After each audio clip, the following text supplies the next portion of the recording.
ভাই ভাই আমন্ত্রণ জানাচ্ছি পল্লী টিভির বিনোদনমূলক নিয়মিত অনুষ্ঠান মিডিয়া গসিপে।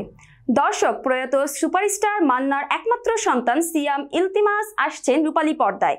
ঢালিউড সিনেমায় নায়ক হয়ে হাজির হবেন তিনি। বিষয়টি গণমাধ্যমকে নিশ্চিত করেছেন সিয়াম নিজেই। জানা যায়, মান্না ভক্তরা এতদিন ধরে রূপালী পর্দায় সিয়ামকে দেখতে চাইলেও সে ইচ্ছায় সুর মেলাতে পারেননি। সিয়াম ব্যস্ত ছিলেন পড়াশোনা নিয়ে। বিস্তারিত জানতে সঙ্গে আছি আমি সঞ্জিদা সুপ্তি। চলুন দেখে আসি ডেস্ক রিপোর্টে। তবে এবার পড়াশোনা শেষ হতেই দেশের ফেরার প্রস্তুতি নিয়েছেন সিয়াম। নায়কের ছেলে নায়ক রূপেই ফিরতে চান তিনি। সিয়ামের এই ইচ্ছায় অবশেষে চলচ্চিত্র প্রেমীদের চাওয়া পূরণ হতে চলেছে। তবে মান্না ভক্তদের স্বপ্ন পূরণ করে কবে রূপালী পর্দায় ধরা দিবে মান্না পুত্র, এই বিষয়ে এখনই কিছু বলতে নারাজ সিয়াম। এই প্রসঙ্গে সিয়ামের সঙ্গে কথা হলে গণমাধ্যমকে সিয়াম বলেন, অনেক বছর ধরেই চলচ্চিত্র প্রেমীরা আমার নায়ক হওয়ার জন্য নানাভাবে অনুরোধ করে আসছিলেন।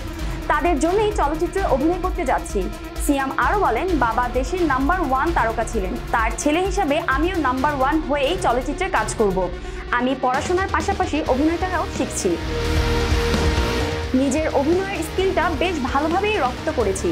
সিনেমায় অভিনয় প্রসঙ্গে সিয়াম বলেন, নিজেকে তৈরি করছি। এই মুহূর্তে সিনেমার নাম ও নির্মাতার নাম বলতে চাচ্ছি না। তবে চলতি বছরেই দর্শকরা সে প্রশ্নের উত্তর জানতে পারবেন। দর্শক, উল্লেখ্য, সিয়াম সিনেমা নির্মাণ নিয়ে পড়াশোনা করেছেন যুক্তরাষ্ট্রে, তাই নির্মাণের দিকেই বেশি আগ্রহ তার। তবে ভক্তদের ইচ্ছার কথা চিন্তা করে অভিনয় জীবনে প্রবেশ করতে চলেছেন তিনি। সিয়াম চান রূপালী পর্দায় তার অভিষেক হোক সুপারস্টারের মতো। আজ এই পর্যন্তই। পরবর্তী পর্বে হাজির হওয়ার প্রত্যাশা নিয়ে আজকের মতো বিদায় নিচ্ছি। আল্লাহ হাফেজ।